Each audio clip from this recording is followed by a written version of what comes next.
Hello students, आज का हमारा टॉपिक है shifting of position without shifting of centre of मास। ठीक है, यानी इस बार मासेस हम लोग शिफ्ट करेंगे, लेकिन position of centre of mass shift नहीं होना चाहिए, क्योंकि मासेस अगर चेंज करते हो तो सेंटर ऑफ मास चेंज होता है, लेकिन हमको मासेस ऐसे चेंज करना है, ऐसे शिफ्ट करना है कि सेंटर ऑफ मास चेंज नहीं होना चाहिए। ठीक है, हम लोग पहले इसका थ्योरेटिकल कंसेप्ट समझेंगे, फिर इसका फॉर्मूला डिराइव करेंगे और उस फॉर्मूले पे एक न्यूमेरिकल भी सॉल्व करेंगे।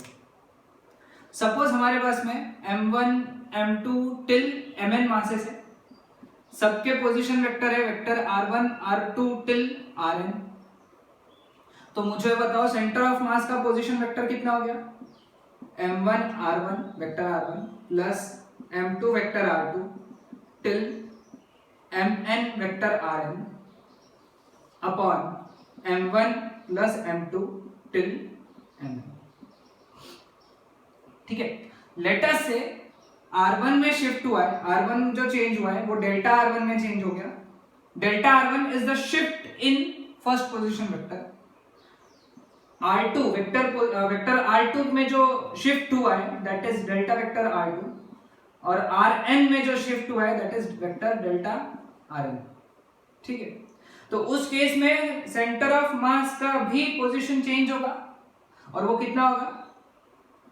m1 delta vector r1 delta r1 vector, m2 vector delta r2, mn vector delta rn upon m1 plus m2 till mn। ठीक है, but shifting of centre of mass is not allowed, मतलब नहीं change हुआ है, मतलब delta RCM is equal to 0। अगर delta RCM 0 है और इसको मल्टीप्लाई किया, मतलब ये टर्म 0 है और इसको ये मल्टीप्लाई किया, तो 0 को मल्टीप्लाई करने के बाद में आंसर 0 ही आएगा। मतलब इसका मतलब ये है कि ये पूरा टर्म 0 हो जाएगा। m1 delta r1 plus m2 delta r2 till mn delta rn vector 0। ठीक है, now if there are only two masses, there are only two masses, तो उस केस में m1 delta vector delta r1 plus m2 delta r2 vector that is equal to 0। This means that m1 vector delta r1 is equal to minus m2 vector delta r2। Minus sign indicates that, negative sign indicates that this shifting should be in opposite direction. Shifting should be in opposite direction. इसका मतलब क्या है देखते हैं। देखो यहाँ पे एक क्वेश्चन ले लेते हैं, इस पे यानी कंसेप्ट समझ में आ जाएगा। हमारे पास में दो मासेस है 2 kg एंड 4 kg। ठीक है, और जो दो मासेस है these are such that they are kept on a same line, एक सेम लाइन पे। ठीक है, इनका कहीं तो सेंटर ऑफ मास इधर रहेगा। क्लियर, यहां सेंटर ऑफ मास है।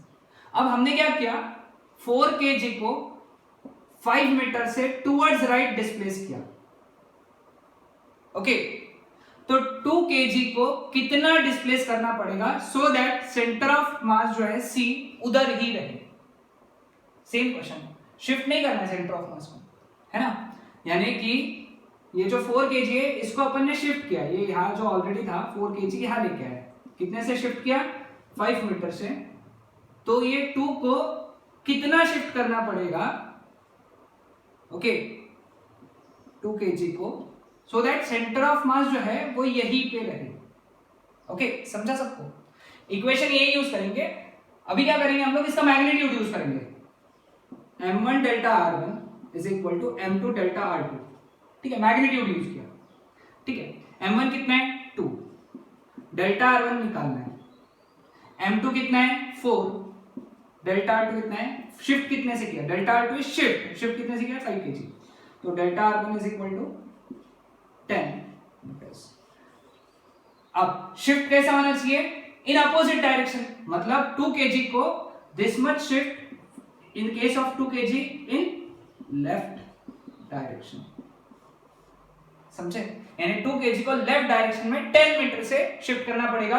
अगर तुम ऐसा करोगे तो ये जो नया सिस्टम बनेगा, यानी इसको 10 मीटर से शिफ्ट किया तो सेंटर ऑफ मास यहीं पे रहेगा जहां पे है, सेंटर ऑफ मास शिफ्ट नहीं होगा। यानी 4 kg को तुमने, ये 4 kg था स्टार्टिंग में, इसको 5 मीटर इधर शिफ्ट किया तो 2 kg को 10 मीटर इधर शिफ्ट करो।